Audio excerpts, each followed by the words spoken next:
Vamos a hablar de tu obra, Gustavo León, El enemigo invisible. Magnífica obra que empecé a leer ya. ¿Por qué el Partido Comunista Cubano fue tan influyente en Latinoamérica? ¿Y por qué el Kremlin escoge a Cuba como una de sus bases operacionales? Yo entiendo que el gobierno comunista y el Kremlin específicamente observó la actuación de hombres como Carlos Rafael Rodríguez, Marinelo Vidorreta, Joaquín Ordoqui, Lázaro Peña, y se dio cuenta que la capacidad de liderazgo de estos hombres era por encima de lo normal y por encima de lo común. El Partido Comunista de Cuba, en sus años de los años 20, no era el primero, pero era uno de los más destacados con respecto a las mentes y a los hombres que trabajaban dentro del Partido Comunista. Y también es así que Fabio Grobar, que fue el hombre, a mi entender, que fue ese para mí era la conexión más grande que tuvo el Kremlin con Cuba, y específicamente con el Partido Comunista Cubano, miró siempre con una admiración muy especial a los hombres que fundaron aquel Partido Comunista en agosto de 1925. Y entendió que ellos eran capaces de propagar, después de la Segunda Internacional, que en realidad fue el movimiento socialdemócrata, fue la tercera la que cambió la historia de Cuba, bajo el movimiento socialista. Pero dentro de aquel contexto, la Segunda Internacional se dio cuenta que había posibilidades de infiltrar el resto de América y tener un liderazgo que fuera un liderazgo de frente, un liderazgo de vanguardia, un liderazgo diferente, que tuviera que ver directamente con las artes, la ciencia, el trabajo político, insertarse en la política local, los estudios. Los estudiantes, por supuesto, es uno de los factores más importantes que el Partido Comunista maneja. El movimiento obrero, que es genial dentro del Partido Comunista. Y todo eso, dentro de esta creación, porque fue una creación magna lo que ellos hicieron, yo vengo años estudiándolo, te diría que fue lo que hizo que el Partido Comunista del Kremlin decidiera que Cuba, con estos hombres, tenía que ser posiblemente la base de una infiltración, como lo ha demostrado ahora, y como lo lleva demostrando durante los últimos años, después de los años 40, la base de una infiltración para que el Partido Comunista de América en general creciera, cada uno con su sitio, cada uno con sus nombres propios, o sea, partidos socialistas de cada uno de su país, pero que tuviera siempre un vínculo grande con el movimiento cubano. Yo te diría que el pensador y el ideólogo más grande que tuvo el Partido Comunista Cubano para mí se llamó Carlos Rafael Rodríguez.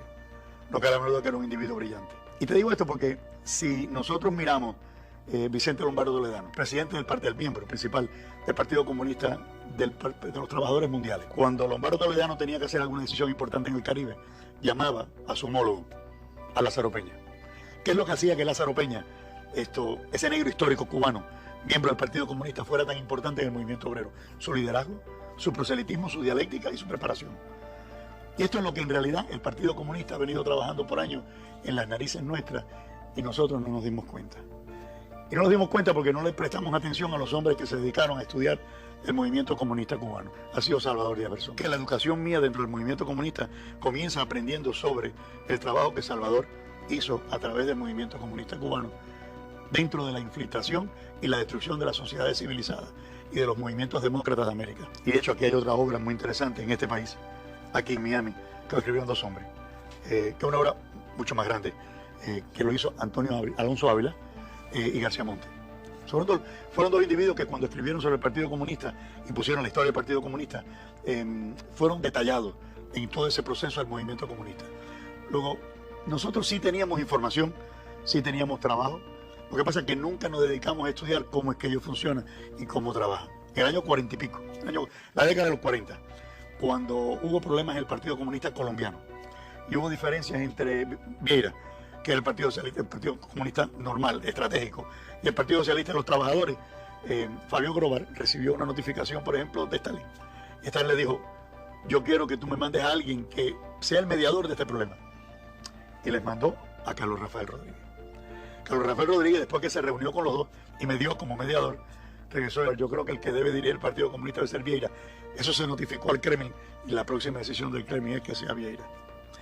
Pero lo interesante es cómo el Partido Comunista trabajó y nosotros nos dimos cuenta para lograr lo que hoy tienen en la República de Cuba y la infiltración tan vasta que han logrado en América. Yo no te voy a hablar ya ahora del Moncada, del 53, del 55, pero sí te tengo que decir que mucho antes de que esto se produjese, incluso mucho antes de que se produjera el golpe del 10 de marzo, el Partido Comunista había tenido ya la posibilidad de buscar entre los hombres que hacen la política o que hicieron la política en Cuba, personas que ellos consideraban que eran importantes en el liderazgo. Fulgencio Batista y Saldívar les abrió las puertas a los comunistas. En el año 38, y ahora tenemos que mirar para atrás, siendo presidente de Cuba, Federico Laredo Bruz, y esto es importante que lo resalte porque no podemos cerrar la historia, sin decir que gran parte de lo que nosotros hemos vivido ha sido consecuencia de lo que hemos observado y oído y de lo que hemos querido obedecer. El partido, los norteamericanos, en la lucha que iban a tener, por supuesto, en la Segunda Guerra Mundial, le abren las puertas al movimiento estalinista. ¿Por qué? Porque Stalin, Roosevelt y Churchill iba a ser un triunvirato que iba a cambiar la historia dentro de aquel marco de la revolución, o lo que yo llamo la guerra de la Segunda Guerra Mundial. Porque el eje Tokio-Berlín y la presencia de un individuo enfermo mental, asesino y genocida como Hitler, iba a destruir prácticamente toda Europa. Y el resto del mundo tenía que ponerse, como digo yo, a las pilas y abrir los ojos de lo que estaba sucediendo. Cuba era un eco y era una caja de resonancia. Por eso es que, entre las cosas que suceden, erróneas, es reconocer al Partido Comunista Cubano en el año 1938. Porque hasta ese entonces estaba prácticamente escondido. Era un partido que trabajaba, tenía ansias de convertirse en partido, tenía ansias de participar del gobierno. ¿Lo catalogas como una minoría dentro de la clase obrera trabajadora cubana? Bueno, no, al principio no, porque acuérdate que la clase obrera se desarrolla dentro de un movimiento anarcosindicalista que después se convierte en socialista bajo el marco de una institucionalización socialista después del año 1925. Aunque la Comisión Nacional Obrera, que dirige después Lázaro Peña, no se hace grande hasta que él no coge el poder, producto de ese gobierno que tú acabas de hablar, de Fulgencio Batista, a partir del año 1940, en julio, que es cuando entra él a regir los destinos de Cuba. Y no solamente es así, sino que permite una serie de prebendas al Partido Comunista, como el movimiento educacional, Marinelo Vidal-Reta, en la Defensa Civil Carlos Rafael Rodríguez, en el Sindicato de la Aguja Sánchez Mastrapa, esto en las modas de aquella época, las organizaciones de masa que se fueron organizando como ellos lo pensaron y como Salvador lo escribe, parte de lo que es la futura estructura del comunismo moderno. Y además te lo dice los estudiantes, las artes, el deporte y el movimiento obrero son los 4 factores principales sobre los cuales en esa mesa de 4 patas se va en realidad a poder escribir el futuro del Partido Comunista y cómo nosotros vamos a crecer en el resto de América. Siendo para mí América mucho más importante que Europa en el movimiento y en el desarrollo de este movimiento, de este grupo estalinista que tenía una concepción científica y metodológicamente científica de cómo se puede introducir dentro de un gobierno, destruirlo, robarle todo lo que tiene y crear ellos su verdadero sistema. Y así lo hicieron, Albertini. No te quepa la menor duda que después de que ellos localizan y visualizan a Fidel como una figura importante, comienzan a trabajar para... ¿Fue Fidel Castro un comunista consciente o llegó a el marxismo cubano por oportunismo? Porque me recuerdo la prensa de la época, cuando Fidel Castro asaltó el Moncada, el Partido Comunista salió con una publicación, con un manifiesto que se publicó en varios periódicos de Cuba, me recuerdo exactamente Prensa Libre, donde ellos condenaban el golpe de Fidel Castro, el asalto al cuartel Moncada, y lo calificaban de un golpe fascista. Él se enamoró de la idea de su liderazgo dentro de un movimiento como ese. Pero no lo era al principio. Yo no creo que lo era. Fíjate, Salvador Polmariov en Rusia, en el año 61, cuando Castro dijo, esto es una revolución socialista, somos socialistas y siempre lo hemos sido. Él dijo, ¿quién es este muchacho en el Caribe que está diciendo esa barbaridad? Entonces reunió el censo del partido y lo reunió para poder estudiar qué es lo que estaba pasando en Cuba, porque ni él sabía qué es lo que tenía en mente aquel muchachito que se llamaba Fidel Castro, que se ha convertido en el asesino más grande que tiene América para los efectos de nosotros y del resto del mundo civilizado. Pero lo que sí es obvio es que el Partido Comunista no estaba ajeno a manejar la dialéctica y lo que escribe de manera muy inteligente. ¿Por qué? Porque lo correcto de ellos es estar en contra del Moncada, porque el que está en el gobierno es Fulgencio Batista, que es el amigo de ellos. Los comunistas son hipócritas, pero además son científicamente cínicos. Entonces, la mejor manera de ellos de proyectarse y no estar de acuerdo con alguien, estándolo, es poniéndolo por escrito, dependiendo quién es el que está en el poder. Y como ellos le debían al Batista, del año 40 al 44, le debían gobierno, movimiento, defensa civil, movimiento obrero, educación, artes, acabaron como le debían eso, y de hecho le reconocieron, producto de la coalición socialista democrática, la presencia de ellos dentro del gobierno cubano. Había ese agradecimiento, tenía que vertirse de alguna forma en este nuevo movimiento. Y ellos eran capaces de decir que Castro era un delincuente o no estaban de acuerdo con lo que estaba haciendo, simplemente para estar en consonancia con el gobierno y que no los persiguieran, pero dentro de ellos estaban auspiciando mentalmente eso que sucedió, que fue el Moncada. Porque en realidad eran asesinos y eran personas que no tenían escrúpulos.